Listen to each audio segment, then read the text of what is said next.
So I've got 6 p.m. on Monday, March 7th. I will call to order this regular meeting of the Winooski City Council. Please join us in the Pledge of Allegiance led by Councilor Bryn Oakley. Thank you. I pledge allegiance to the flag of the United States of America and to the republic for which it stands, one nation, under God, indivisible, with liberty and justice for all. Thank you. Agenda review is next. Are there any questions or concerns with the order of the agenda? Okay. So next is our consent agenda. Item A is approval of our meeting minutes from Council, Liquor Control, and Winooski Community Development Trust from February 22nd. Only Councilors Oakleaf and Duncan and myself were present for those meetings.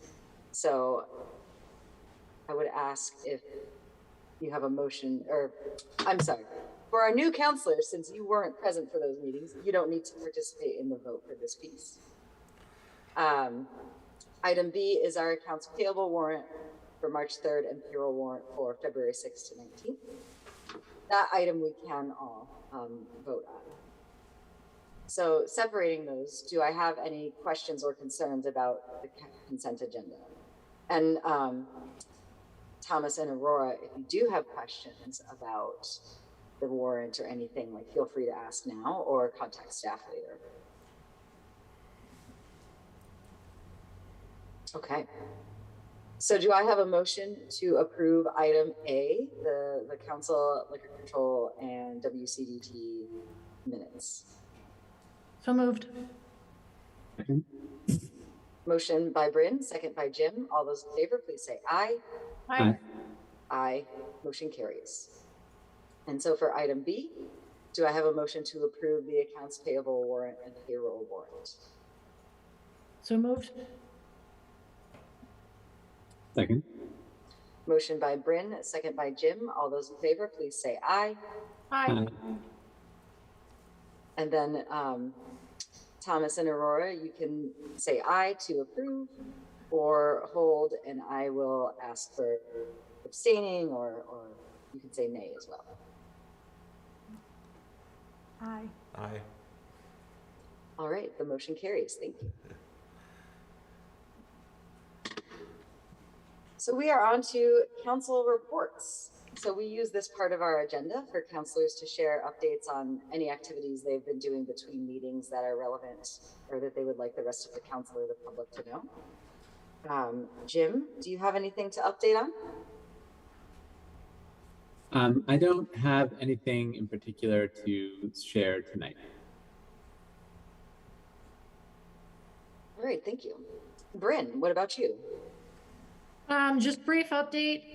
The Municipal Infrastructure Committee met last week. It was our first meeting since December. We welcomed the new commissioners and opted to appoint a chair and a co-chair for 6 months. The duration of 12 months felt like too big of a commitment, so we're breaking it down to 6 months, seem more palatable, and then rotating the seat after that. Majority of the time was spent providing orientation and going over priorities, as well as progress on capital projects to date. And per your request, with staff changes and hope to review city manager this month, we are pausing until next month for our next meeting. Thank you. I don't have any specific updates except to say welcome to our newly elected councilors. It's great to have you on here and to see you elected to the council after all of your efforts. Tonight's meeting is kind of focused on orientation items, so I hope it's really helpful, and feel free to ask questions at any time. Okay. Wendy, any city updates? Just a couple of things, Mayor and Council. And yes, first, congratulations and welcome to the new council members. The first update is that we had a very successful local election. So I want to thank the members of the BCA who helped, and the clerk, Jenny Willingham, for doing such a great job. We had 938 voters, and that included 54 new all-resident voters. The budget and the fire truck were both supported by the residents. And even though the election is over, if residents do have questions about any item, even though it's passed, please feel free to contact staff. The other item I want to mention and give an update is the mask mandate. As you know, the city of Winooski has a mask mandate that will expire automatically if it's not renewed on March 21st. And the city's mandate, unlike some other local mandates, does not have an enforcement mechanism, and that was intentional, because the purpose of the mandate was to provide consistency and a common message that particularly the businesses could use to encourage mask wearing. With the state's message that it will no longer require masks indoors effective March 14th, we aren't sure if that does impact the city's mandate. It would actually be helpful if it did, but the situation currently is that the city's mandate, which has no enforcement, is in effect until March 21st. Staff does not anticipate recommending an extension of that mandate. Under current conditions, we would not support or recommend an extension. So that is my update, and if anyone has any questions, I'd be happy to answer them. I also realized while you're speaking that I skipped public comment. Oh my, yes. So I need to go back to that. I'm so sorry, everyone. So public comment is for any attendees, members of the public who want to speak to any topic that's not included in the agenda. So if you're here for an item that's on the agenda, we ask you to wait until we get to it. But if you have something to say that is not related to an agenda item, now is an opportunity. We won't debate or decision make during public comment, but it's a time where issues can be raised and maybe we can revisit them in the future as needed. So I'll pause there and see if there's anyone in attendance in City Hall that has public comment. If you could raise your hand, and Thomas or Aurora, you could let me know if somebody is wishing to speak. Yes, we do have a hand raised. Okay, great. And so for members of the public, if you could please state your name before you speak. There might be a microphone in there. Yes, thank you. Hello, my name is Sierra McCarris. I'm a Winooski resident. And funnily enough, what I had wanted to mention was actually just mentioned, the renewal of the mask mandate. I am heartened to hear that it will likely not be renewed come March 21st. And I would just like to reiterate, in case circumstances in the future, such as next winter, might precipitate instating it again, I would like to reiterate that the evidence for masking is very slim, that this is not novel information. This has been known in pandemic planning since at least 2009. With pandemic planning organizations like that of the UK and that of Johns Hopkins in the US, that no matter whether we see a new spike in cases next winter, that ultimately a mask mandate, while it might be a visual indicator of care for the community, is really a placebo effect, and as such is not something that we should be turning our attention to, rather than the actual material conditions needed for public health to thrive. Thank you. Thank you for that. Thank you. Is there any additional public comment from attendees in the chambers? I see no others looking to make comment. Okay. What about our virtual attendees? You can use the raise hand feature or chat if you have any public.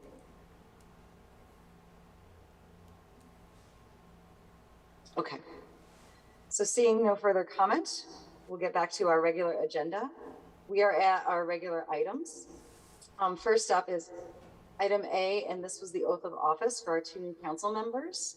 I believe that has already taken place. So you all have both already been sworn in and are fully participating in this meeting. For item B, we have a Centennial celebration resolution. So today is actually very exciting. It is Winooski's 100th birthday. It has been 100 years since we became our own city. So we have a resolution here in our agenda outlining some of our history from the 9,000 years of historical activity that has taken place in this area, starting with the indigenous peoples who were here first, the Abenaki tribe, whose language actually generates the name Winooski. Further, we had European settlers here in this unceded land that founded the mills, which we still see in our downtown. We were part of Colchester for a period of time. And on March 7th, 1922, we actually officially separated. Throughout the time, our history as a city, we have been a welcoming place. And so we are resolving that we recognize March 7th as our 100th municipal anniversary and welcome our residents and visitors to reflect on our important history as we look forward to the next 100 years. So you can join us in celebration by visiting legacy.winooskibt.gov to see our features, events, and offerings. And be sure to save the date for a community birthday party that will take place this summer, June 4th, 2022. I am looking for a motion to approve this resolution, recognizing our centennial today. I'll make the motion. I'll second. Motion, and I'm sorry, do you prefer Tom or Thomas? Thomas. Thomas, okay, just making sure. Motion by Thomas, second by Jim. All those in favor, please say aye. Aye. Aye.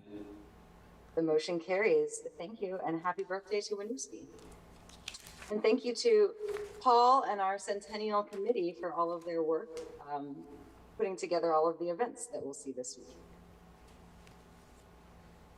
So our next item is orientation for council. And I am going to share my screen and talk through this with the help of our interim manager, Wendy.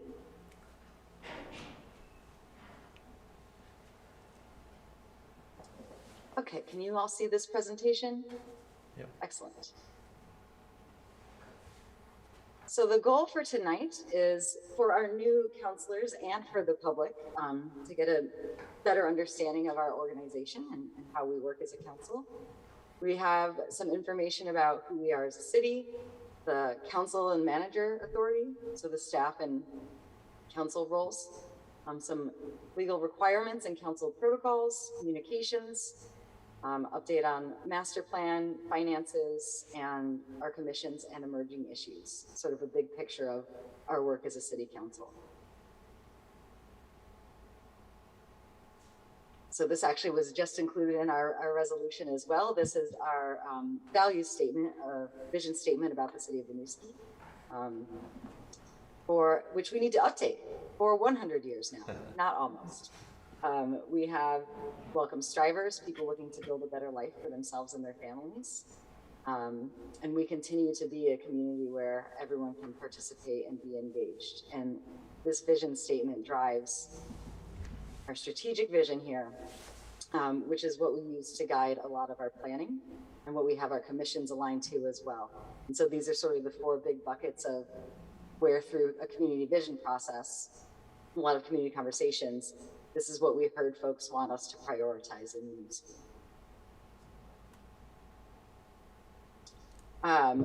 We have in the last, 2019. In the last 3+ years, have started a focus on equity and inclusion in the city as well.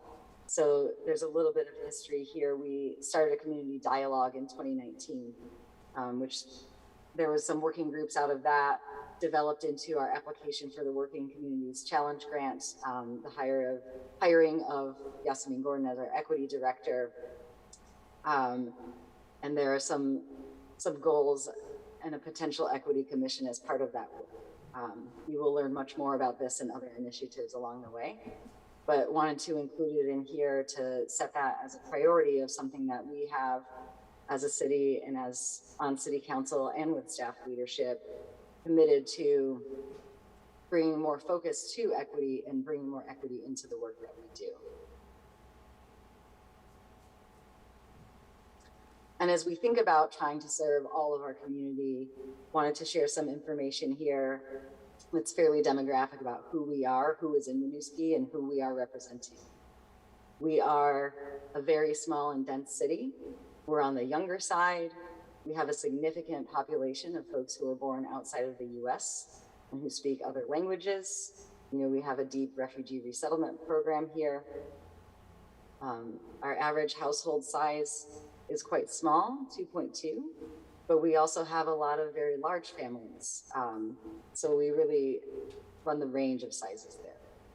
We are heavier renter occupied than owner occupied, and this has shifted a little bit in recent years. However, that's been the case for over a decade. We have a high poverty rate. We have the lowest median household income in Chittenden County.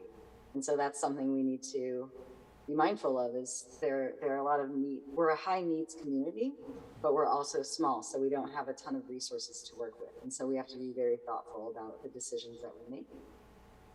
We also have lower than average vehicle ownership. And this is something you might see reflected in community vision and master planning around a focus on multimodal transportation.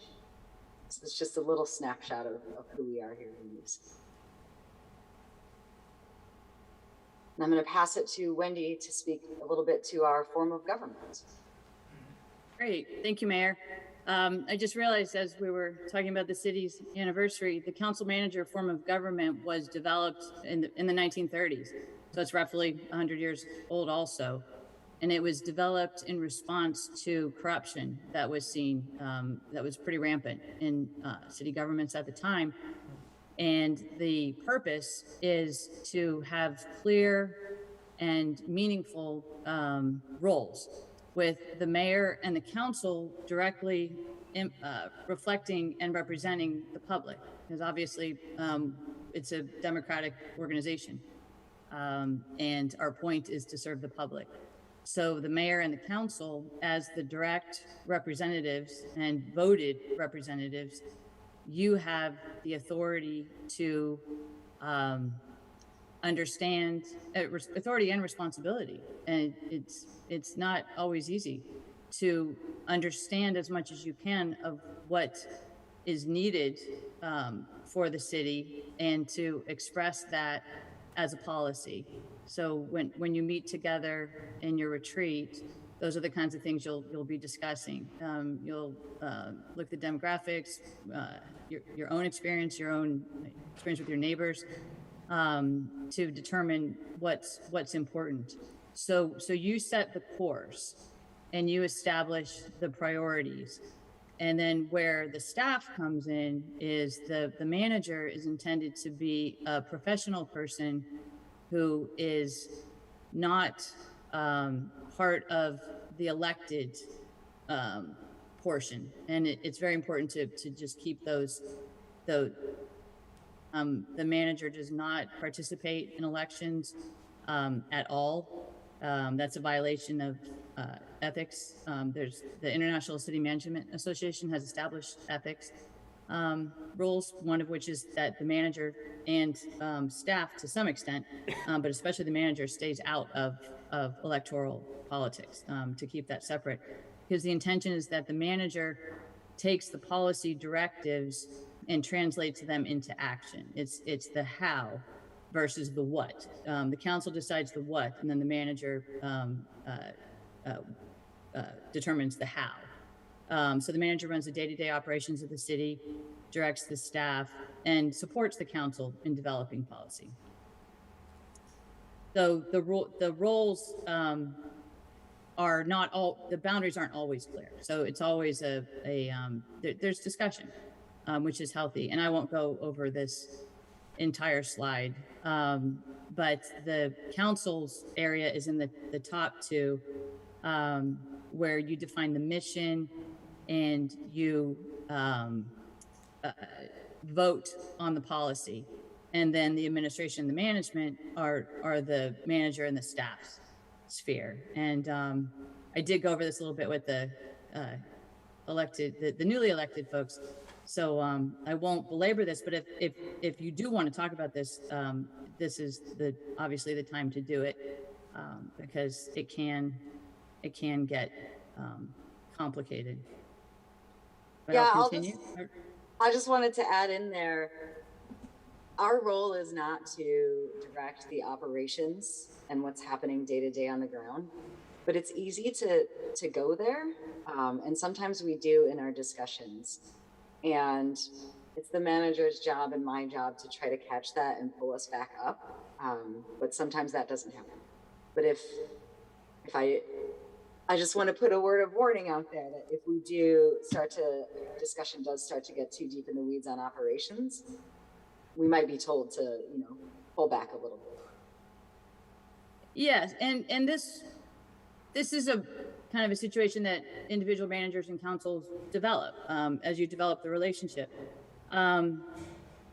Sometimes questions can be seen as directing. What the council absolutely cannot do is direct staff, and there are reasons for that. Staff can't have two bosses, and you are elected as a group. You're not elected individually to run the city. There are strong mayors who do have that role, so that role does exist.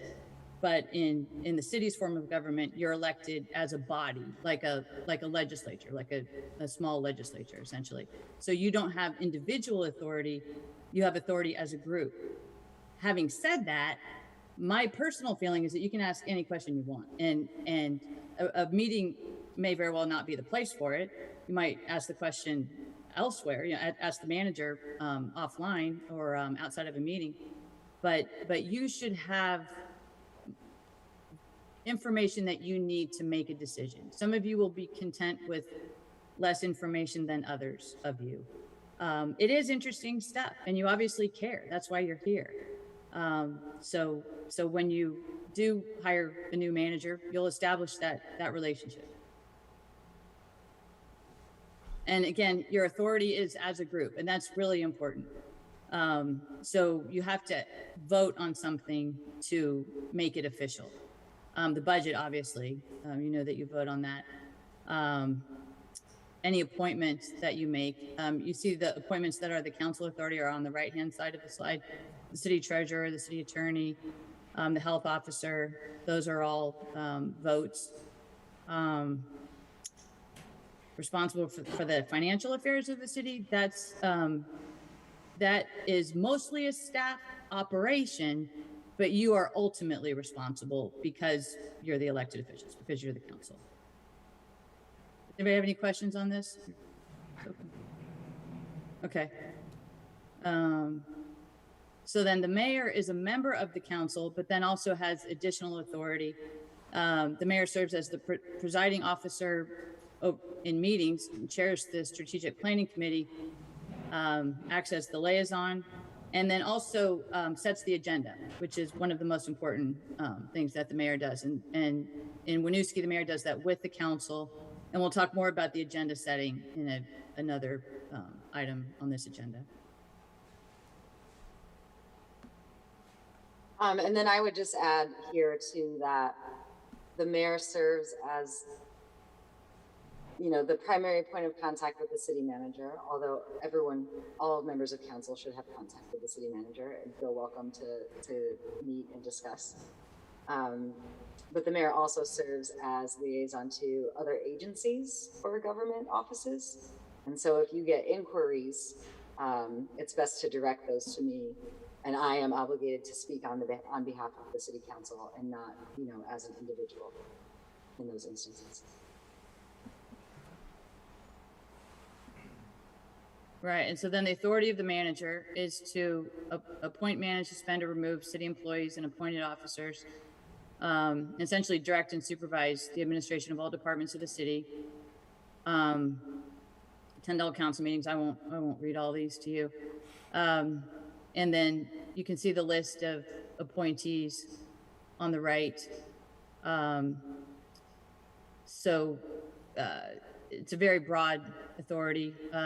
It's described in the charter, and it's also described in statutes, the Vermont statutes. So if you have any questions, ask me. Ultimately, you can ask the city attorney. Obviously, the new manager. But it's very important that the manager be able to operate with their full authority, because things will not get done well without that. It's a big puzzle.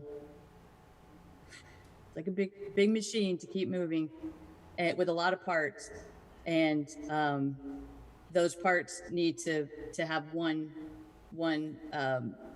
supervisor. So that's why it's so important to be aware of your role. It's not just something that's nice. It's something that's essential. And then the manager's authority is not unrestricted. There are several positions that have requirements under statute that the manager has no part in. For example, the zoning administrator is a good example of that. In this case, he has regulations that he needs to abide by.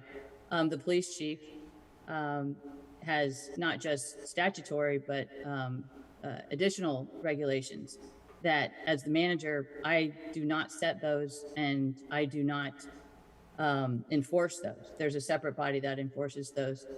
Fire staff and building inspection staff, again, there's state statutes on that, and also with the city clerk.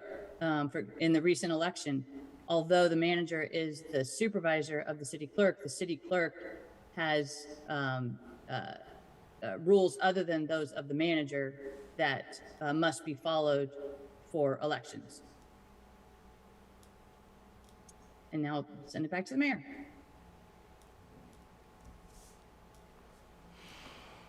So I included an organizational chart here. It's not, I don't believe these numbers are up to date. I think they're from last year, but it's close. But the org chart is accurate. And just wanted to provide this to show you kind of here are all the staff that are supervised under the manager. And highlighted here that 9 of these positions are currently funded through grants and temporary funding. So this is something that's going to come up in future financial discussions this year.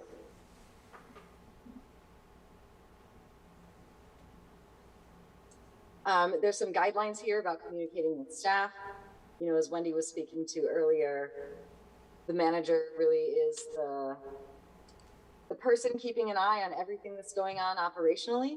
And so it's important that when we as council communicate with staff, we make sure to copy the manager so they know, you know, what communications are happening with their employees. You should feel free to reach out to the manager at any time. And they may direct you to specific staff who are experts in different areas. And so also feel free to share questions there. Really want to encourage you, especially as you're getting up to speed, and as a reminder for the rest of us too, if you see something in a council meeting packet that you're not familiar with yet and you want more background, you should absolutely feel free to reach out and ask for that, and try to get information ahead of the meeting if you would like. Oh, and also, if you're getting questions from residents, you know, like why hasn't my street been plowed yet, or what's going on with the community gardens, those should be directed to the manager and for staff to handle, rather than us trying to mediate those as elected representatives.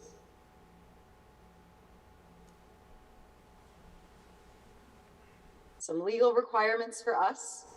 We cannot do decision making in private, right? Like everything we do needs to happen in a public forum. That's why all of our meetings are warned in advance.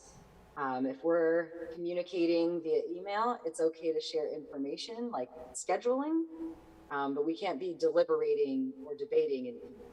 So be very careful of replying all. You know, if we get an email from staff with information, we shouldn't have a group thread going on about that. We need to wait until we're in public. We're gonna run Winooski's small. We're gonna run into each other out in public, and that's totally fine. But 3 members of council is a decision-making quorum. And so if there are 3 of us talking to each other, we shouldn't talk about city business because we need to avoid having, you know, a private discussion about decision-making. Then finally, some items do get discussed in private and out of public view in executive session. You know, usually this is related to a legal issue or HR or something. And anything that is said in that executive session needs to be kept private. You shouldn't be sharing that out. If you get an email marked confidential or for executive session, please don't forward it to anyone or copy anyone else.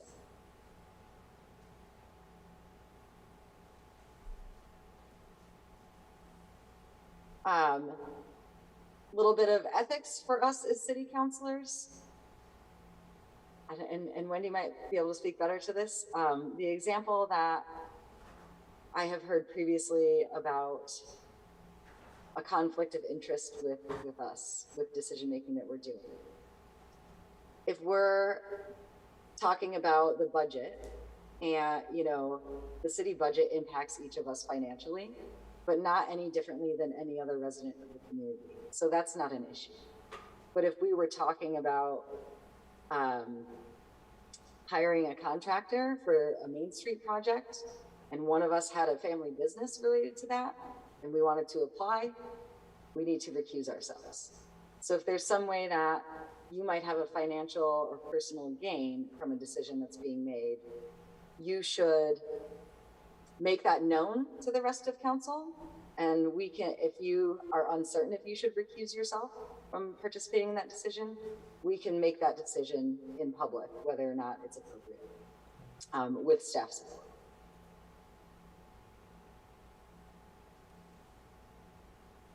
Little process, we generally meet the 1st and 3rd Monday of the month. There's some flexibility there, and we'll look at the schedule later in this meeting.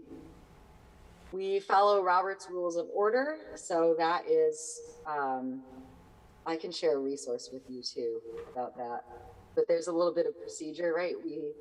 We have the agenda in a certain order. We have items for discussion or approval. We do that so the public knows if something is being discussed or if there's actually approval action taking. Motions, so you have to make a motion to approve something. Motions need to be in the affirmative.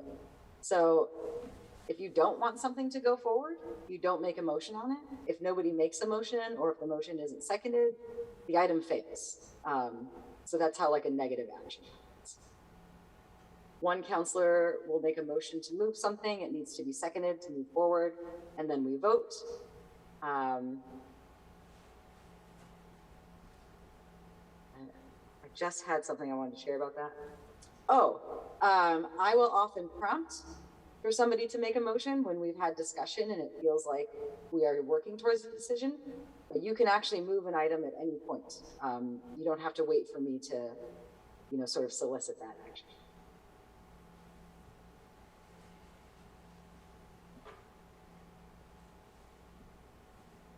I mentioned earlier about the mayor being charged with speaking on behalf of the council.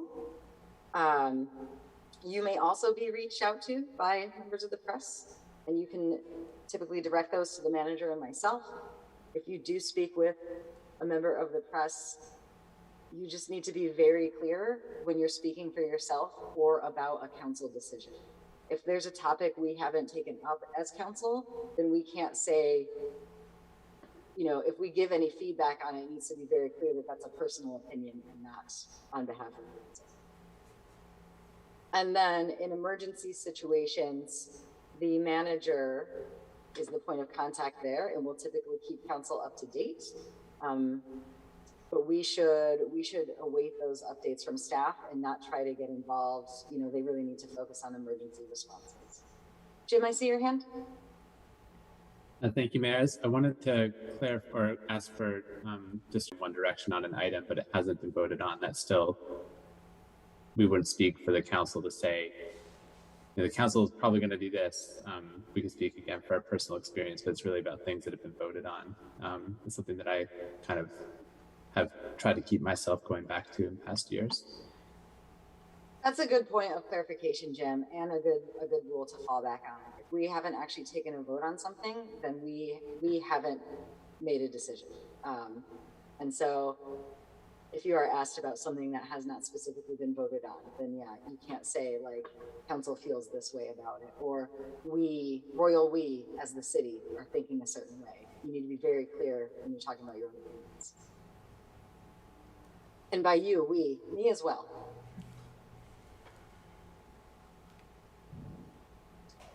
We have our city media and outreach channels here. These are all the sort of social hosting forums that our communications coordinator manages for us.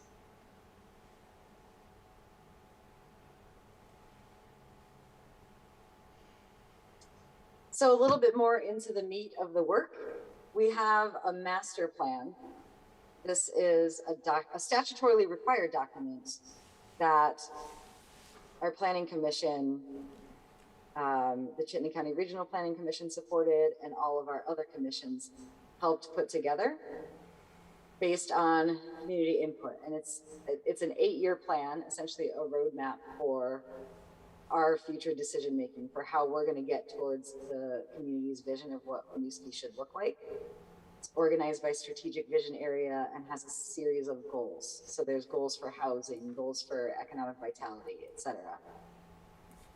There's a lot of supporting plans underneath of that. I have most of them listed here, but like we did a transportation master plan. There's a housing needs assessment, a parks and open space master plan.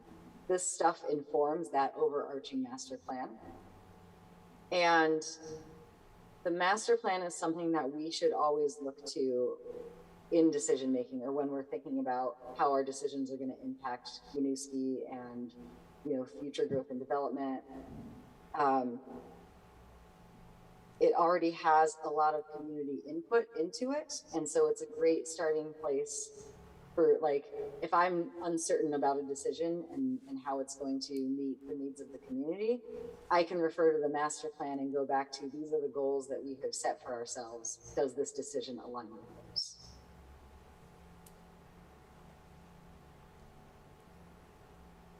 Wendy mentioned earlier our fiduciary responsibility. One of the big parts of our role is every year helping guide the budget. Staff puts it together, but we provide that high level mission and policy guidance that helps them figure out where we're spending our resources. We also take a lot of votes on purchases or use of revenues or other fund issues. We have excellent staff supporting us with that and making sure that we're following laws and we have the information we need. But it is our decision making that creates the long-term financial situation of our city. I have this slide in here about development and affordability. This is from 2020. I haven't been able to update it, so it's a little bit out of date. But something that I wanted to show here is one of the reasons that voters supported form-based code for denser development in our gateways is because growth and development generate new tax revenue for the city, and so they offset increasing costs. If we were to stay exactly the same size and never add any additional development, we would have to continuously increase taxes to be able to pay for the same services. We generally see a small increase every year anyway, but growth and development really offsets those increasing costs. I don't want to talk about growth and development only in terms of finances, though. We have a really serious housing crisis in our area as well. And so another important piece is providing housing to our community, where even folks who live here already, could face displacement. Oh, and the other thing included here is that our growth rate is about 1% annually. So often, because everything that happens on the gateways, it's very visible. Often people feel like we're growing really rapidly. It's compared to the overall size of our city, it's not as significant as it can feel. You know, in our neighborhoods in most of Winooski, you don't see a lot of new development or new housing and growth happening.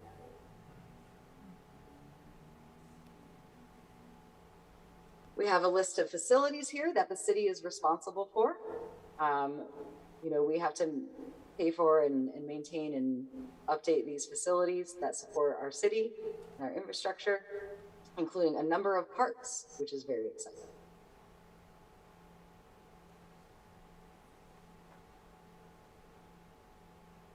So we have an annual priorities and strategy retreats that council and the staff leadership team do together. We typically go back and look at what's our progress like against master plan goals? What have we accomplished over the last year? What do we need to prioritize in the upcoming year? This helps us create a shared work plan for council and staff to focus what is being prioritized and worked on for the coming year. We also develop commission work plans out of that to focus where we want commissions to put more input into advising us on policy. And then staff provides a quarterly update for each of the strategic vision areas. You know, what progress have we made to date on our goals that we set for safe, healthy, connected people? We have not been following that schedule stringently for the past several months, but we are aiming to get back to it and get back to getting these regular quarterly updates.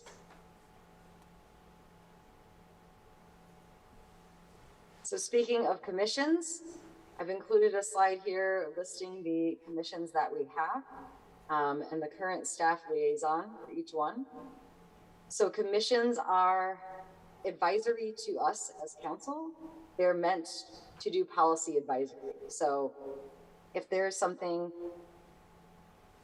in municipal infrastructure that we want to go further in the weeds on policy, we can direct our commission to do that for us, and then they can bring recommendations to us as the council to do the ultimate decision making.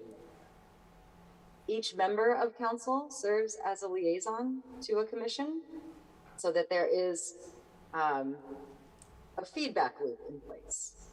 You know, we create work plans for commissions based on that annual priority and strategy session.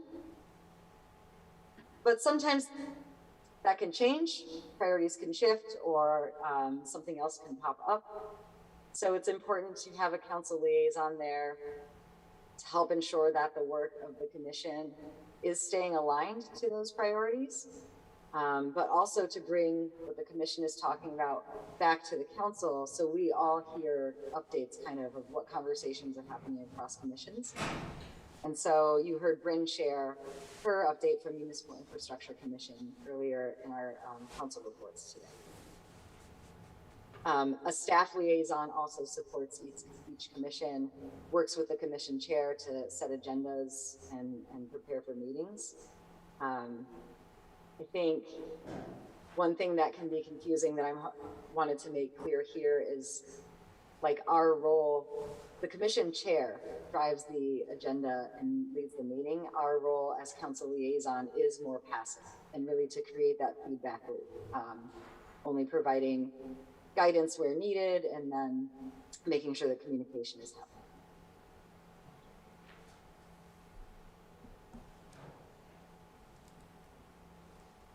So some emerging issues. We are hiring a new city manager. We're going to have an item on that tonight on the agenda, so I won't get into it now. Updating the policy priority and strategy. We're going to have to schedule that soon. Get that on folks' calendars. Lot 7D, 17 Abenaki Way redevelopment. This is the surface lot over by Cassavant, where we are working to bring another municipal garage and a hotel into the downtown. That work has been delayed throughout the pandemic, but is still moving forward. So that's something that will be coming up to council. TIF planning, the tax increment finance district, the debt that the city took out to redevelop our downtown. We should be paying that off in 2024, and we're going to see new revenue come into the general fund. So we need to plan for that. That connects back to those temporarily funded staff roles I mentioned earlier. Those discussions should be connected, as well as to the American Rescue Plan Act, $2 million in COVID relief funds that the city has been awarded. We've started some community conversations around that, and there will be decision making that we'll have to do in the coming months. We have the Working Communities Challenge grant that I mentioned earlier. We have received approved, I don't really know how to phrase this. The city of Winooski is getting a seat added to the Burlington Airport's advisory committee. I am still waiting for guidance from the city of Burlington on how to proceed with that, but at some point we'll need to figure out, who's going to be appointed to fill in that role. We've been having discussions for a number of years about setting up a regional dispatch with our neighboring communities. That is also progressing slowly, but moving forward, and something that will be coming up. Fire truck bond, I had this in red because I thought I would have to update this potentially after the vote, but it passed. So we will be purchasing a new truck for the fire department. And we'll have some financial decision making to do there as well. We have the Champlain Housing Trust project being built out in front of the O'Brien Community Center. We should be starting our Main Street revitalization project later this year. We are still doing, I believe, right-of-way acquisitions along Main Street to support that project. We have a citywide reappraisal starting this spring. The state ordered us to reappraise our home values. So that'll be coming up. And then union negotiations. This is a big list and a lot of stuff. And I put it to you tonight to get on your radar. I think over the course of as you're settling into these roles, you'll probably want to have some conversations with staff to get caught up on these items. I will try to flag when we have something coming on an agenda to let you know with some heads up time, so you have time to think about it and maybe have a meeting or ask for more information as needed. Bryn. And I just wanted to mention, I don't think it's come up on an earlier slide, about councilors having a chance to request agenda items be added to a meeting. Thank you for that, Bryn. Yeah, so staff keeps an agenda planner that they try to share with us bi-weekly so we can see in advance what's coming up and have a sense of that. The agenda planner is a planning document, so if it says something's on a date, it won't necessarily stick to that. But generally it does. And if there is an item of interest, something that you want to see on an agenda, something that you want council to take up or talk about, reach out to me. As was mentioned, I manage the agenda with the city manager. If I say no to something, you can get a second counselor to request it as well, and I cannot decline a request from 2 counselors. That's a lot. I will pause here if there are any questions about the procedures we've discussed, the role, or any of these emergent issues.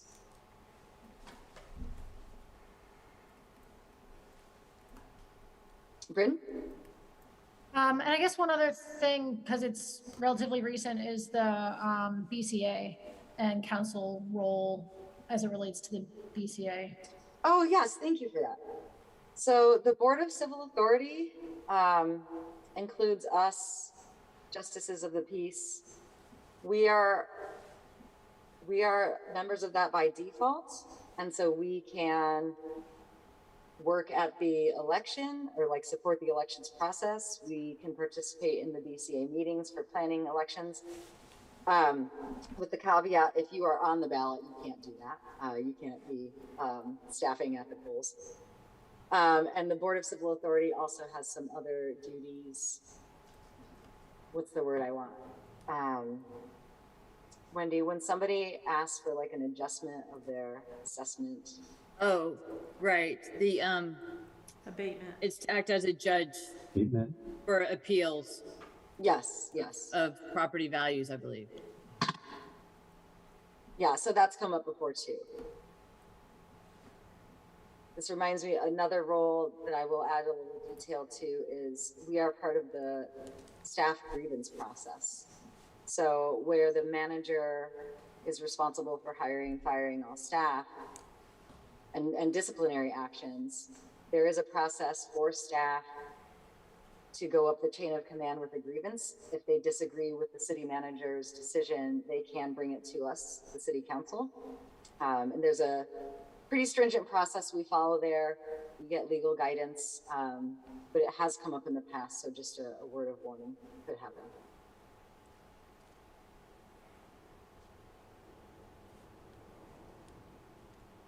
Right, and that's another reason to be careful about your role, because it could make that process not possible. You'd have to recuse yourself.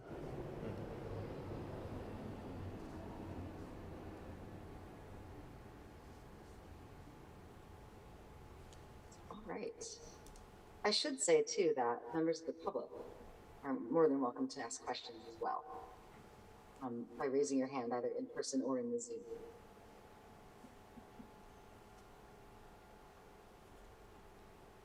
All right.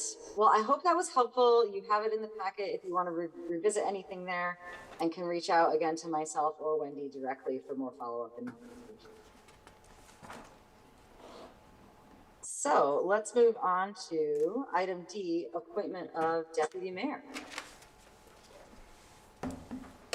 Right, and Mayor, the information that we provided to you is an excerpt from the charter that just says the council shall elect from its members a deputy mayor who shall act as mayor during the absence or disability of the mayor.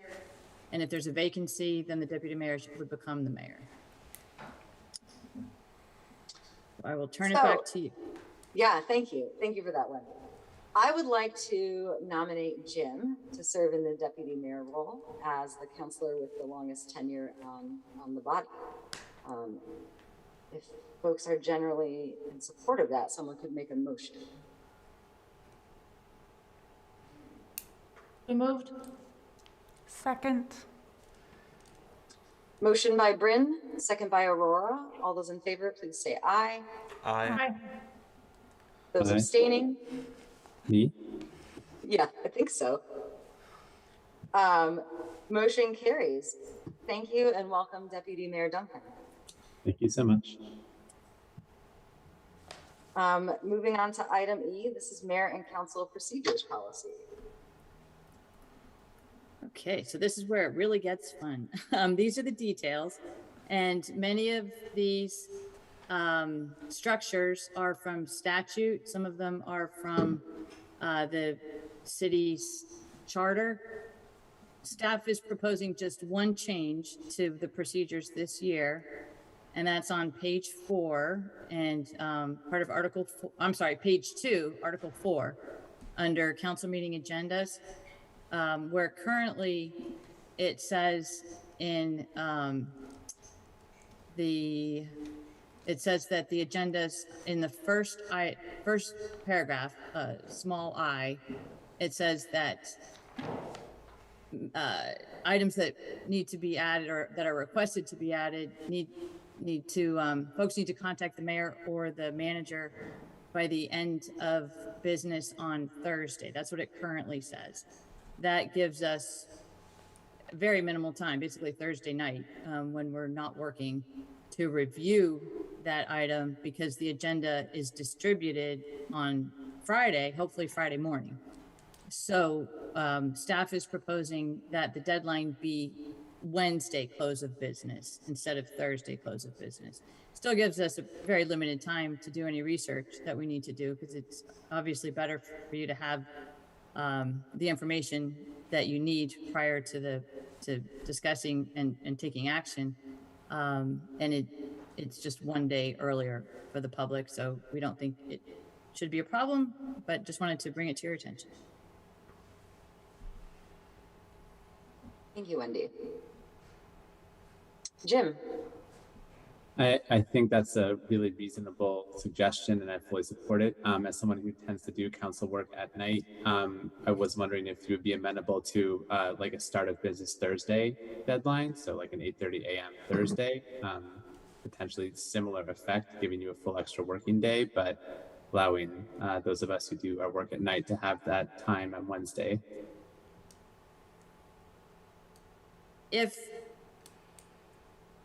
I think it would be harder to manage a time frame, a time limit that's at the beginning of the day, because it's not as strict of a deadline. We get things now past the deadline, and if especially if it's important, if it's necessary, we'll get it on the agenda. If that gives you any consolation. I just really think a hard deadline is important, and a deadline of the beginning of the day isn't as definable as the end of the day, because then it'll end up being, you know, what about 9 o'clock? What about 10 o'clock? What about 11 o'clock? That kind of thing. But if that's what the council wants, of course, I'll change it.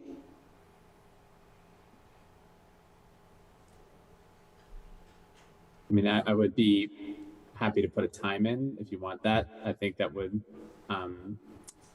I'd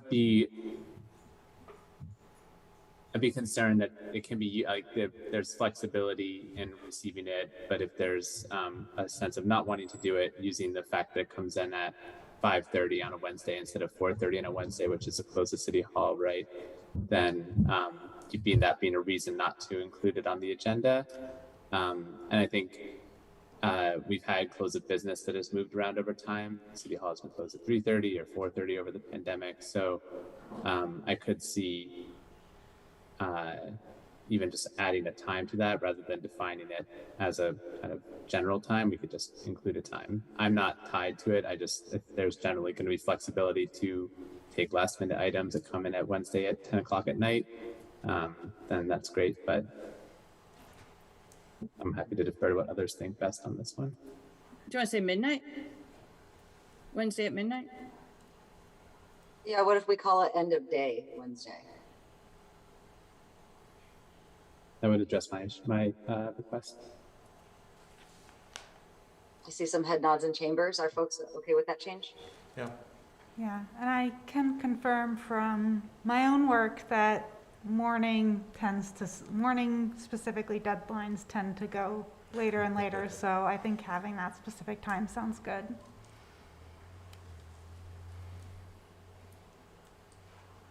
All right. And Mary, did you want me to go over any other aspects of the procedures? Did everyone have a chance to look at them? Okay. Bryn?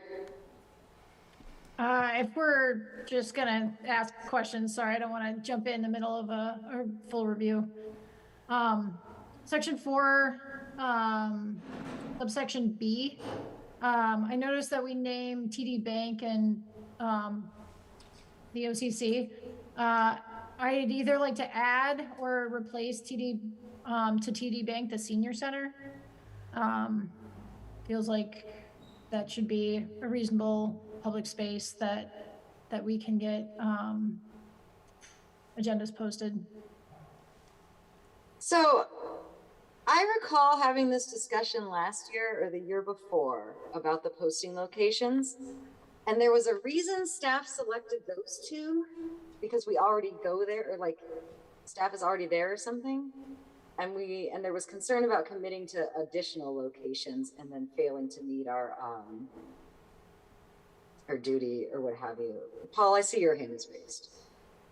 Yeah, thanks, Mayor Watt and Councilor Oakleaf. I think the TD Bank piece, and Jenny, feel free to chime in here too. I'm not sure.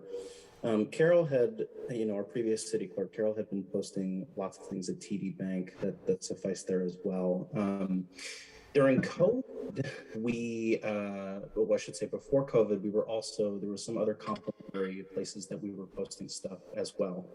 Those two locations were at the O'Brien Community Center when there was a bulletin board down there, and at the Winooski Memorial Library. So the places that we warn things physically right now, city council meetings and board and commission meetings, are the lobby upstairs at Winooski City Hall, right outside the clerk's office vault, at the library, and then of course on all the digital platforms. So that's sort of the working list that we have right now. Thanks, Paul. And rereading this now, I misread it. This wording did address that because it says we'll endeavor to post at TD Bank and O'Brien. And so, Bryn, you're asking about the endeavored list, not the. Okay, I'm sorry, I misunderstood you. Correct. Yep. Would other folks see value in trying to post these agendas at senior center? I think, yeah, go ahead. I was just gonna say, I think the more places we can post it, the better, right? The question I would have is, do we have staff there usually on a Friday? Like, would somebody be there already to post it? Maybe that's what we would rely on. Ray. Yeah, so we Friday is a little hit and miss for Barb in terms of her schedule. She's often not on site Friday because she works a shortened week.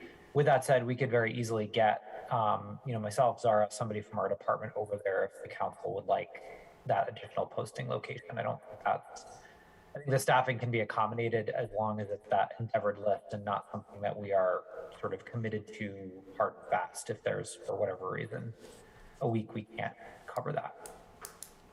Okay, thank you, Ray. I would be on board with adding senior center, trying to post there. I see head nods for that too. That was my only comment. Thank you. Are there any other questions? Aurora? So this is also going a little bit off topic, I guess, but I was wondering about the process, or if these are posted with a way for some request interpretation. I understand that it's a very short timeline, and that would be another reason to give more time, is if people wanted it interpreted or translated. At this time, we don't have like a procedure for translation. We've been doing that in sort of an ad hoc method. Gotcha. And I think I believe it's on the radar as something for staff to work on. But yeah, so I would say at the moment we don't have a process, and we acknowledge that. And it's something that we can work on in the future. Gotcha, especially probably with the equity audit when that's finished. That might give some additional guidance. Yeah, I think that will give us some more priority information. Okay. About where we should be prioritizing language access, for example, potentially. Thank you. Right, and Mayor, there's language access, which I know that the equity director is working on with Paul, and then there's also ADA access, and that we will provide. So when we talk about access, we just need to talk about all of it. Thank you. Are there any other questions? Any questions or comments from members of the public?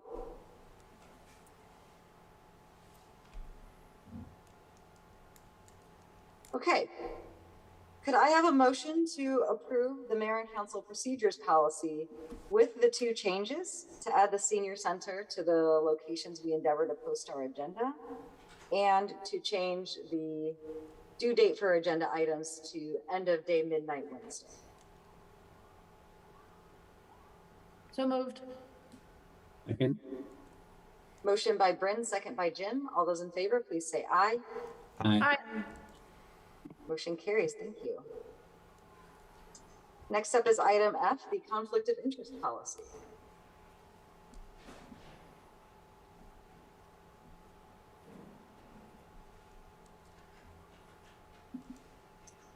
First, thank you all for reading these in advance. That's great.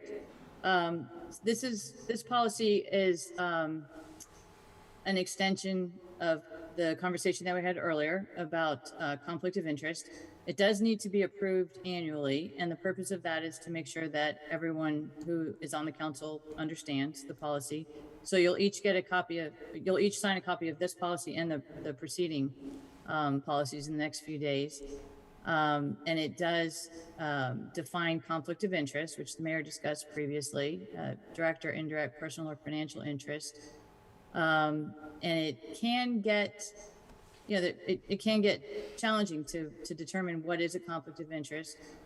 Generally, best practice is if you're not sure, disclose it. And then it's public. And you don't need to think about it anymore. You make a decision and then move on. But disclosing is generally the recommended action. Ex parte communication. You might be familiar with that from your personal life or your professional life. I don't see page numbers, but it's at the top of a page. That has to do with situations where you're acting in a quasi-judicial manner, so that you're considering something that could, especially something that could impact someone's property, that you need to be very careful not to have conversations outside of the process with either folks who are for or against whatever it is that you're discussing. And if you get into something like that, the city attorney is a good reference and can help you through that. I don't know if that's happened recently. It hasn't happened since I've been here, that you've had that sort of situation. I think a similar situation might be when we are talking about like the hotel development, for example.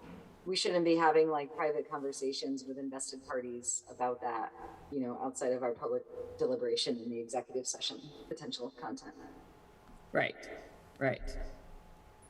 And it's always good to just, you might want to talk about when a council member has a question for the city attorney. Those should, how do you handle that? Yeah, direct those to the manager, and then the manager can contact the city attorney. Because it could be helpful. The manager has more insight and can know, like, maybe there's a follow-up question that should come from yours, potentially. And then if you have that question, likely others will have it. So the answer would be given to all of the council members. Or did you have a question? I have a brief question. Go ahead. Would another example be like the grievance process of an employee? Absolutely, yeah. Yeah, I don't think that's maybe it would be yeah. It could be. It's definitely a situation where you contact the attorney and if you need to, but you do not have a conversation with the individual involved. Yep.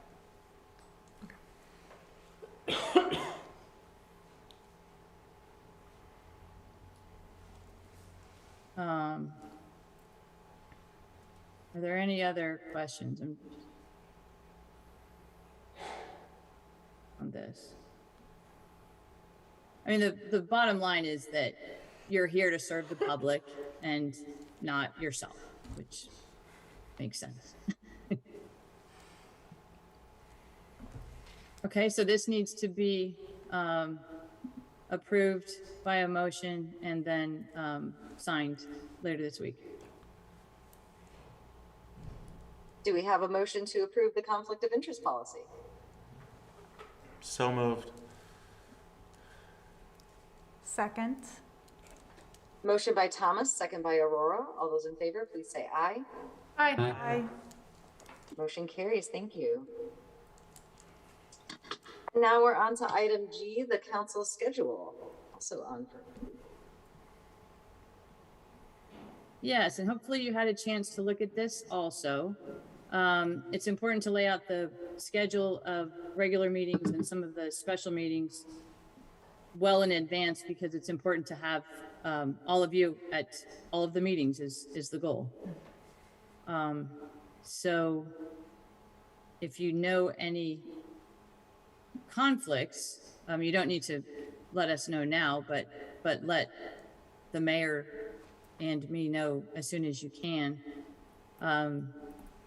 Something coming up soon is the prioritization retreat, the strategy prioritization retreat, and we'll have some dates for you in the next week or so on that. I'm polling staff currently to find out what would work for them.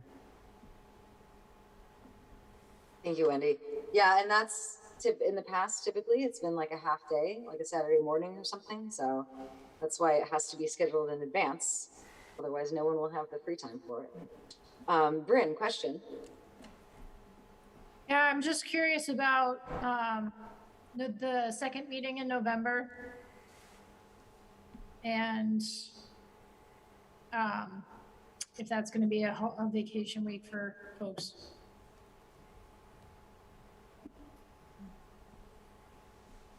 Yeah, that's the Monday before Thanksgiving. Right. We could consider doing the meeting the week before if that was necessary, sort of the way we do front load December. I don't have a conflict with it where it is now, but if others do. I see some heads, no, not an issue.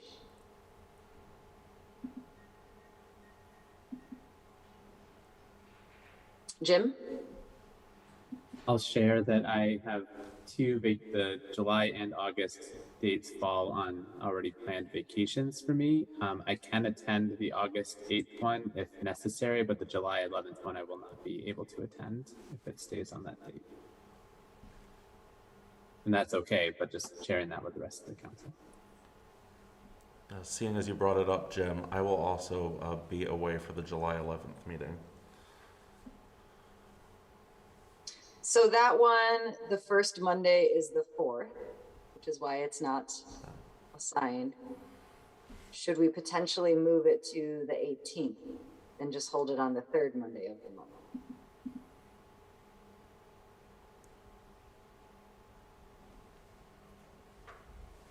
I'm fine with the 18th. Yeah, that will work for me. Wendy, do you know if there was a reason for staff to choose the 11th over the 18th? I do not.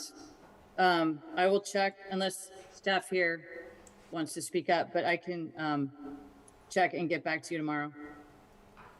Okay. And then August, we just always only do one meeting in August because people tend to be on vacation that time of year. You know, Jim, you said you might miss the 8th. Is the August 8th a concern for anyone else? Okay.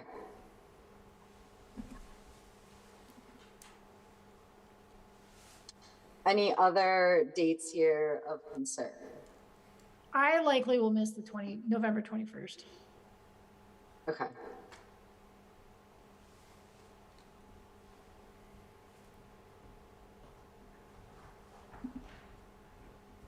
And it's okay if you miss a meeting once or twice a year for all of you counselors. Oh, and I should say, if you know in advance you're going to miss a meeting, you can submit comments ahead of the meeting if you want your input on a topic shared. You know, even if you're not there for live discussion and decision making, you can still get your thoughts included.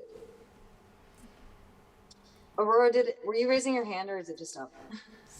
Sort of. I was just looking, I guess this would probably fall under other activities, but comparing this schedule to the schedule we have for the city manager, I see that we have stuff scheduled for that, the week of March 14th. So even though that's not a regularly scheduled meeting, we'll probably have one at that time, a special meeting. Yeah, we'll talk more with our recruiter in our next item about that. But that's true. That's not covered here. And we could have special meetings at other times. We can call a special meeting when there's a reason and that necessitates it. And as long as we are following the warning process and making sure it's publicly warned, it's okay if we add them. Or we can even choose later in the year to make an adjustment and move a meeting date and update the schedule if we need to. Okay. So I think we should not vote on this now. Let Wendy check with staff about moving the July date, and then we'll put it in for approval in our next meeting agenda. But let's all plan to meet again on March 21st.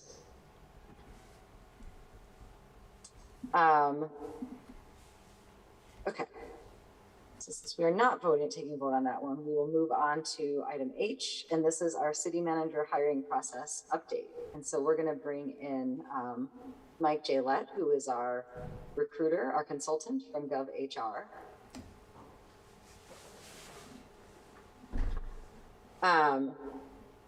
And in the council packet, you have the timeline that we've been following thus far and that has outlined our process. There's also links to 2 prior memos, just to give you some historical background on how we got where we are today in this process. Welcome, Mike. Welcome. Glad to be here. Hello, everyone. Yeah, so with us are the rest of City Council. So you know myself and Councilor Duncan.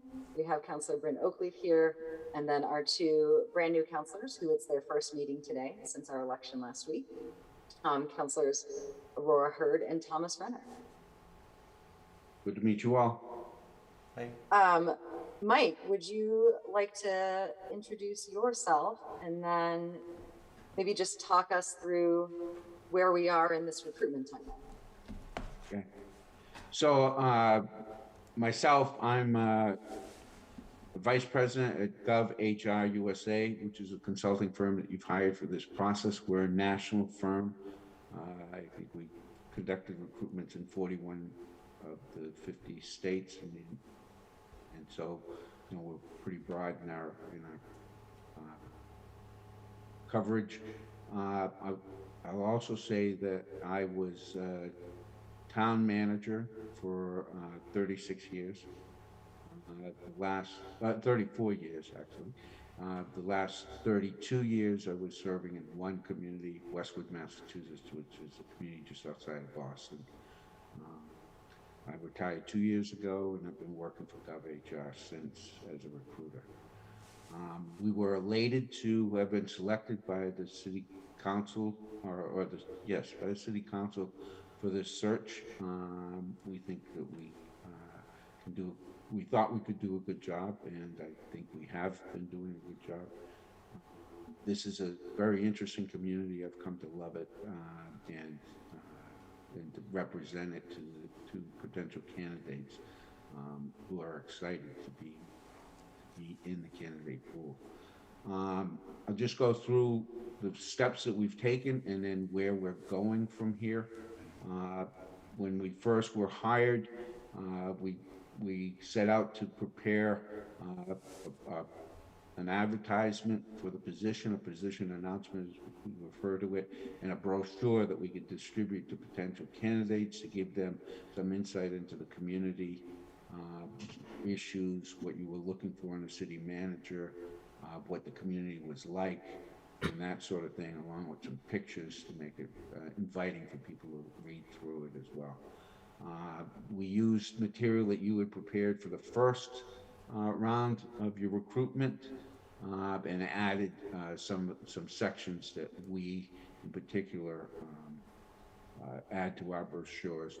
We also distributed, to get more information from the department heads and from council at the time, a questionnaire to get an idea of what the traits were, what the experience of the candidates you were looking for. and also to identify the issues that the new city manager would be confronting when they would be hired. We work closely with the mayor and with Wendy and with Phoebe at the time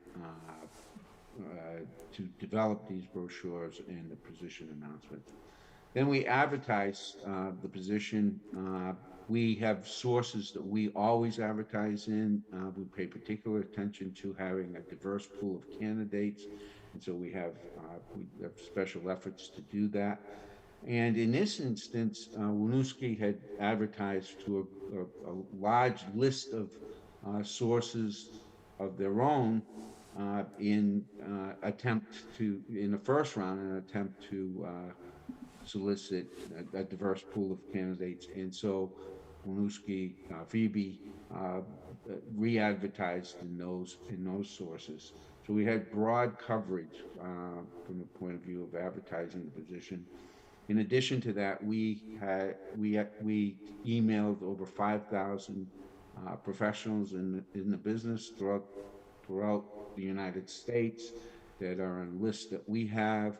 And I spent some time with Wendy identifying some candidates in Vermont that I sent personalized emails to invite them to apply. And so, that effort netted 19 candidates, which seems small, but given that it's your second round, it is a good sized candidate pool. I think more interesting is that 5 people of color are in the candidate pool, and what did I say? 3 people of color and five females, which shows a good diversity. And of those 19, 9 were selected to be interviewed by me in an hour-long Zoom to get more information. Those were people that I deemed to meet the minimum qualifications for the position. I interviewed them to get a better understanding of what their experience is, their personality, and get a better idea of whether or not I thought they fit well with what the community was looking for.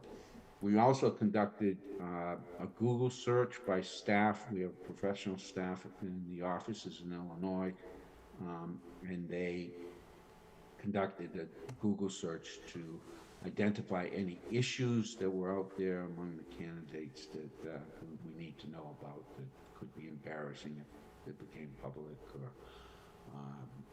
So we incorporated that into our consideration. Those 9 candidates were presented then to the search committee. You have a search committee that was appointed by the council to do the preliminary interviews of the candidates. All 9 candidates were presented to them with some recommendations and some observations that I made. The result of that discussion resulted in the selection of 5 candidates that that the search committee itself would interview from a prepared script. They conducted hour-long Zoom interviews from that prepared script. At the end of that, which was a process that took 3 days or 3 evenings, they selected 4 candidates that they deemed to be candidates that they would feel comfortable having as city manager of Winooski. Those 4 candidates have a diverse experience and approach to things. So it will give the council itself a wide range of individuals to consider to find the one that is the best fit for the community.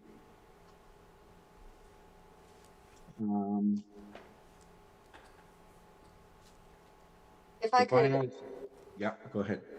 I was just going to interrupt briefly to share about the composition of the search committee. So we had invited our first search committee members to come back. Not all were able to. And so the previous council decision had been that the committee's representation should remain consistent. And so we did have representative from the school. We had a Kamal Dahal from the school board.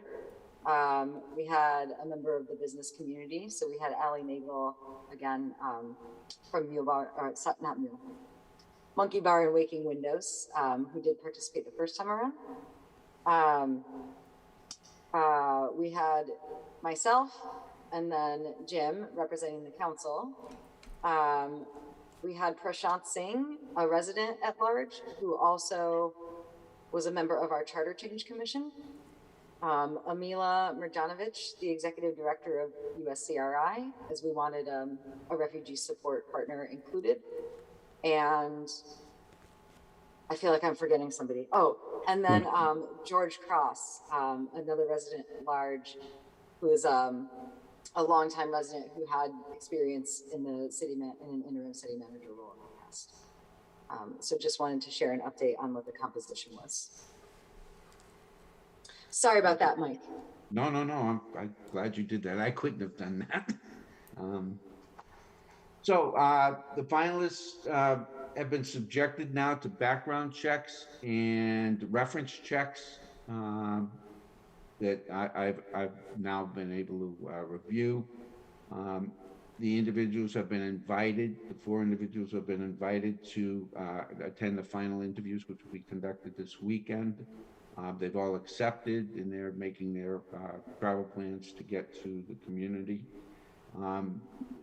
Just to review, the final interviews will be broken up into an interview conducted by the department heads of each of the candidates, and I will summarize their feelings about each of the candidates, which I'll present to you after you've interviewed the candidates, but before you make a final decision, so you can incorporate the department head's thoughts about the candidates.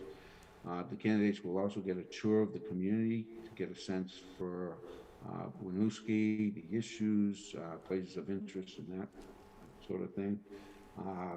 We will make available to them a real estate professional to talk to them about housing situations. There's a residency requirement in your charter, and so each of them have to consider,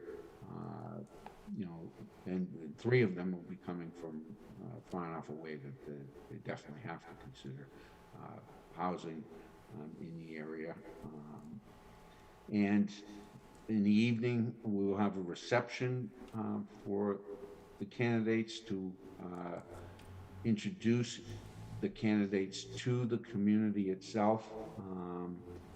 Each of the candidates will be asked to speak for 5 to 7 minutes, introducing themselves, what they know about Winooski, and what it is that, why it is that they're looking to serve as its next city manager. On Saturday, then there'll be in-person interviews with the council and the mayor.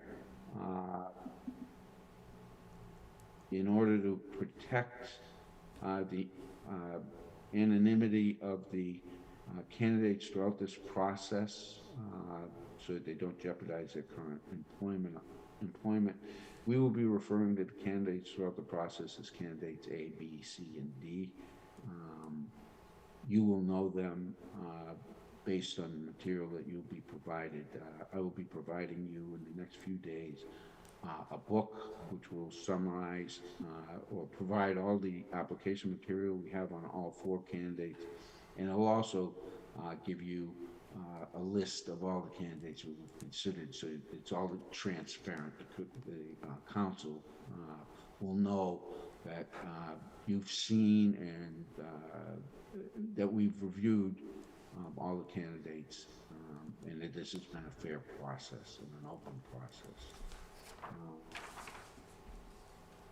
The council and the mayor will ultimately select one of the candidates to serve as your next city manager, and you'll be making that appointment in public session at the end of the process.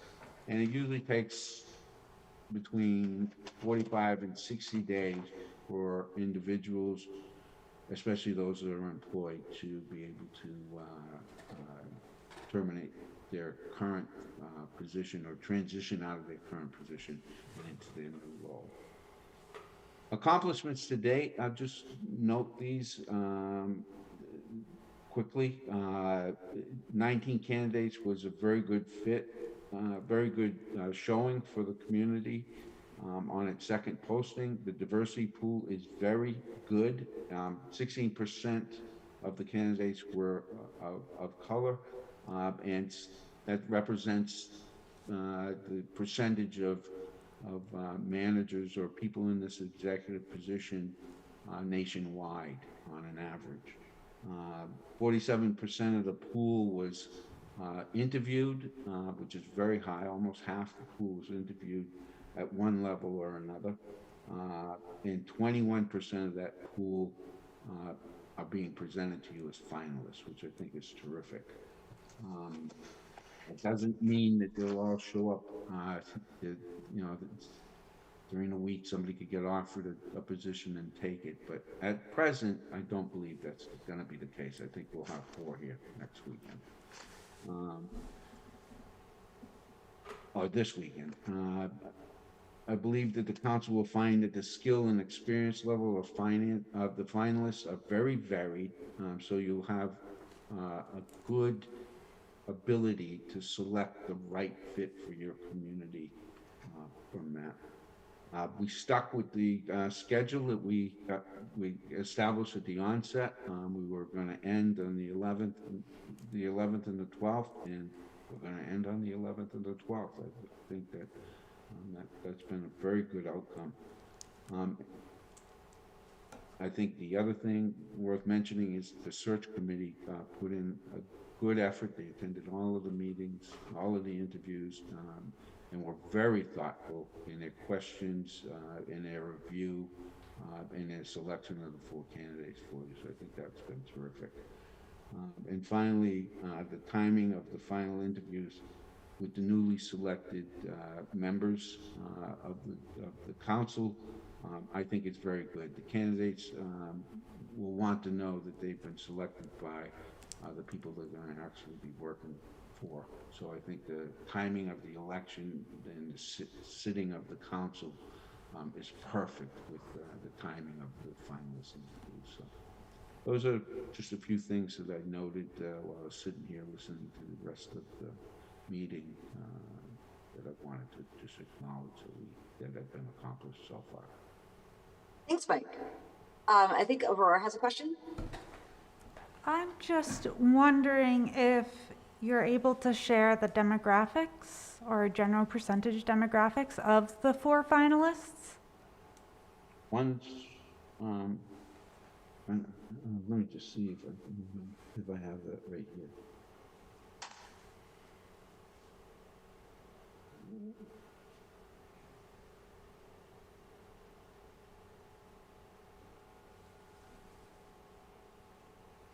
There might be a second here. All right. So I'll just tell you where they're from. Portsmouth, Virginia, Barry, Vermont, Overland Park, Kansas, and Los Angeles, California. Those are the 4 finalists. And they're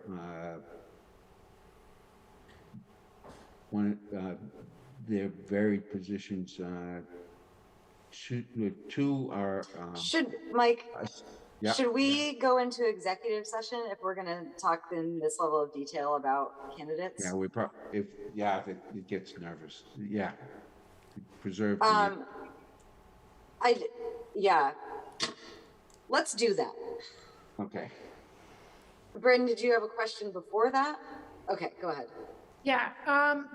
Can Mayor, if you would, describe a little bit more about the schedule and timing? Okay, so Saturday, the current plan would be to meet at 8 a.m. to do the interviews. We're going to assume 4 one-hour interviews. I think we should try to reserve at least 30 minutes to debrief together afterwards. And so that would put us at 8 a.m. to 12:30 p.m. That is not set in stone. So if folks have feedback about the start or end times, now is the time.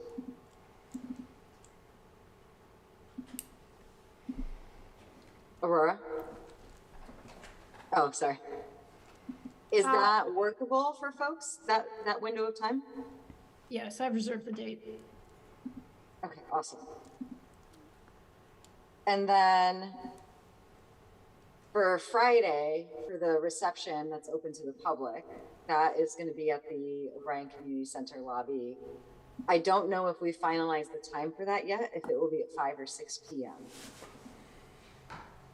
Wendy, sorry, what is it? Go ahead, Bryn. Oh, wait. We have not finalized it. We're leaning toward 6 p.m. because the community normally meets at 6 p.m. It would be an hour and a half. Yeah, most of our stuff historically has tended to be later, so more like 6. And I know the school board also does their stuff after 6. And that would be warned, publicly warned, so that members of the public would know to come. Members of council are also able to attend, so we're going to warn that there could be a quorum, but we should not be engaging in any discussion, right? It's a chance to just informally mingle with candidates.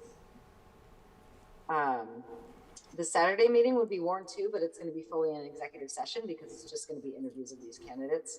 We're not going to make a public vote decision on who to offer to at Saturday. That will happen in a future meeting. Okay, you had more question? Yeah.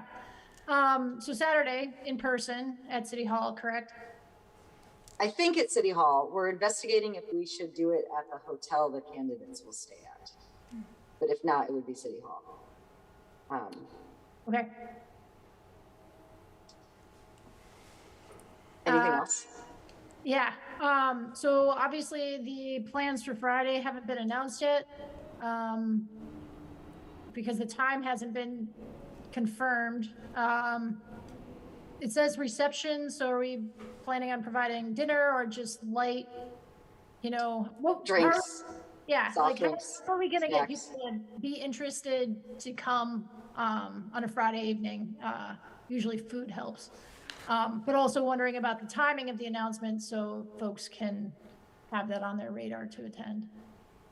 I mean, I think the goal is to get it out tomorrow. I see Paul's hand raised though.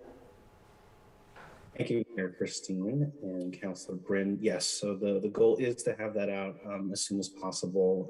I would love to get that out tomorrow morning. The plan is to warn both meetings at the same time. So all of that information will be in one news update. And then looking at you, Councilor, certainly if you can help push that out on your channels, wherever else, we'll hit all of the normal spots. Certainly going to do a lot of direct outreach from my desk. And yeah, we're hoping for a good turnout on Friday. Yeah, we should be reaching out to individuals and community members and inviting them to this. I should mention too, at the O'Brien Center, I work this out with Town Meeting TV. It'll be an in-person only event, which the consensus so far has been that will be good. For hybrid meetings, the preference for Town Meeting TV is, of course, to be at City Hall. Obviously, there is a benefit of having something like this at the O'Brien Center, but Town Meeting TV has a really elaborate setup that you're sitting in right now that makes it very easy to have a hybrid meeting. Otherwise, it's essentially just pointing a laptop at a group of people. It doesn't generally work that well. So, thanks. Thank you, Paul. And I do recall the previous public reception that we had, there was some childcare provided. Are we intending to offer the same? I don't know that staff has arranged that. We have not arranged it. If we have staffing for it, that would be great. We're short-staffed in that department right now. Okay. And of course, apologies for, the scattershot of questions. I just haven't heard any of the details yet, so thank you. No need to apologize. The logistics have been coming together very rapidly as we figured out who the finalists were. Working on this tight timeline is a little bit of a challenge. It's actually helpful to have the questions. Thank you. Yeah, and you know, ideally we could have worn this sooner. Not ideal to do it kind of this short notice, but I think that's what puts more pressure on us to be thoughtful about who we reach out to try to get the word out. And then one other thought that I can anticipate the response to is if there's ability to have some of the Centennial apparel and oh yeah, available for sale at the venue. Good idea. We may be able to do that. The online site is connected to our friends with Downtown Winooski, and I know this is a really silly sort of specific operational thing, but there is a credit card reader that is tied to the ability to do that. We can't do the petty cash thing right now. I'll check with Meredith at Downtown Winooski to see if that's possible. We do have, if that doesn't work out, which it definitely would be a great opportunity for that, but if that doesn't work out, we are currently restocking the O'Brien Center with what we have available at City Hall, and we are going to be doing a pretty big push for that stuff. And then on the community birthday party in June, we're also going to be having a huge sale, which will be outdoors, and the sun will be out and it'll be great. So thanks for that comment.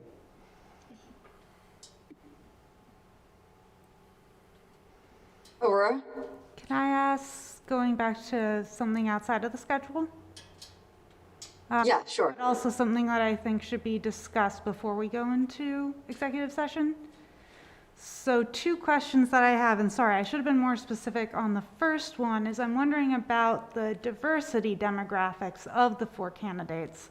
And I'm also wondering if we can speak to how the equity director, how Yasmin was a part of this process. Mike, I don't know if you want to share demographics for the finalists now or wait until we're in executive session. I think that we should wait till we're in executive session. With regard to Yasmin, she was part of the process in the beginning, reviewed material, gave comments, which were incorporated into the process.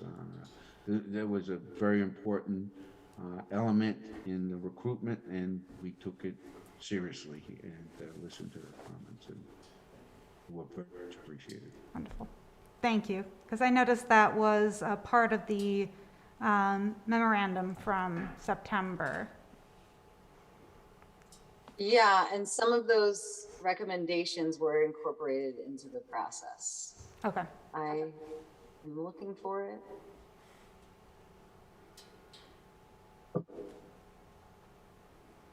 Oh, so the time frame is one of the pieces, like keeping a tighter time frame. Yeah.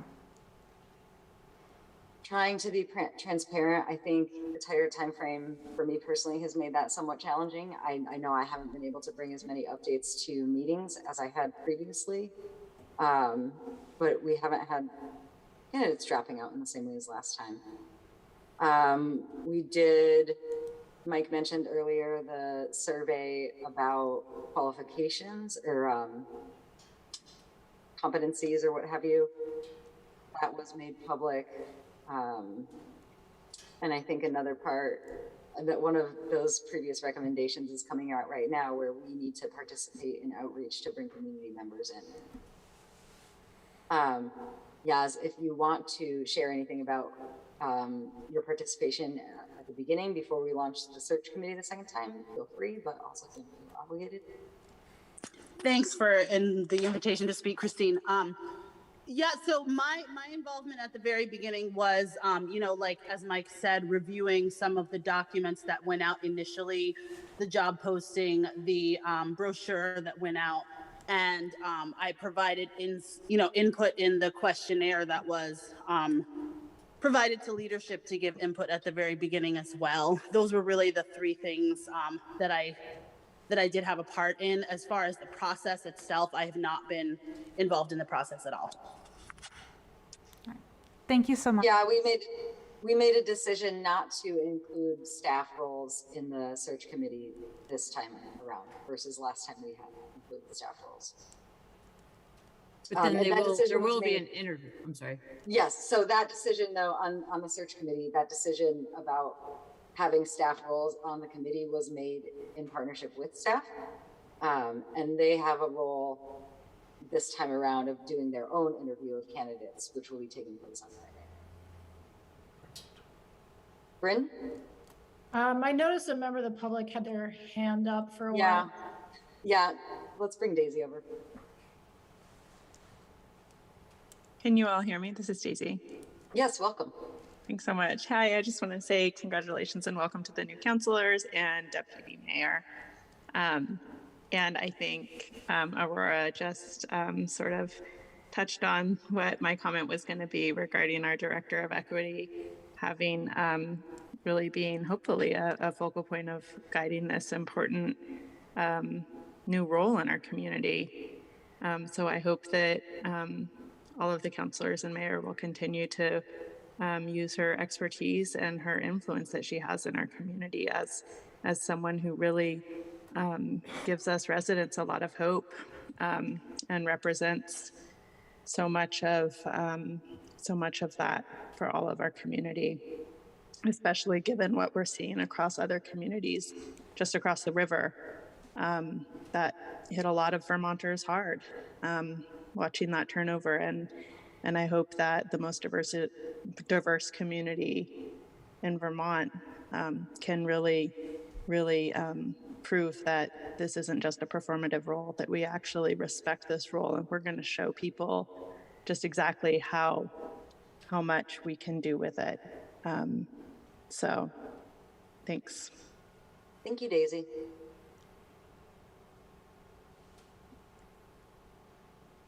Are there any more questions folks need to ask before we move into an executive session? Okay, so Wendy, did you set up another link for us to do executive session?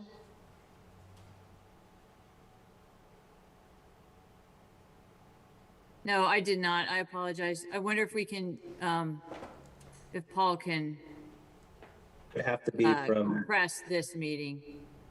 no, it would have to be from an external account other than mine, because the two meetings can't overlap. But I mean, could we have folks exit from this meeting? Can you do a breakout room for us? Not while we're in the meeting. We would have had to set that up before. Okay. I'm sorry. So if you were, Christine, I believe if you're able to go into your account and maybe use your account's ID or just create a new meeting and then email it to the counselors, that should work. Okay, I'm making one right now. Thank you. One moment.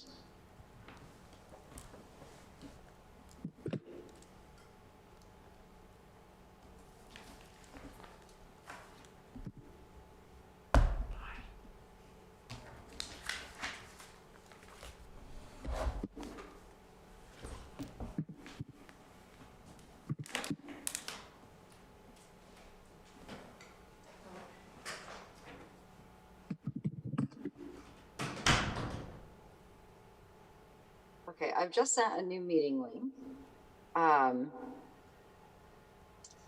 So Thomas and Aurora. Thomas, I see you have your laptop. Yep. Would you be able to join the link there? And oh, you have yours too, Aurora. Jenny, would you be able to let the counselors into the back office or somewhere so they can meet not in front of the town meeting TV? She just stepped out. Oh, shucks. Okay. I can let them back. Oh, Angela, thank you. Okay, so I am looking for a motion to find that pursuant to state statute section 3133. Because we're discussing the appointment or employment or evaluation of a public employee, we should not have this discussion in public. So moved. Second. Second. Motion by Jim, second by Bryn. All those in favor, please say aye. Aye. Aye. And then I am looking for a motion to, motion carries. A motion to move into executive session, inviting our recruiter, Mike Jalett, and our city manager, Wendy Harrison. So moved. Second.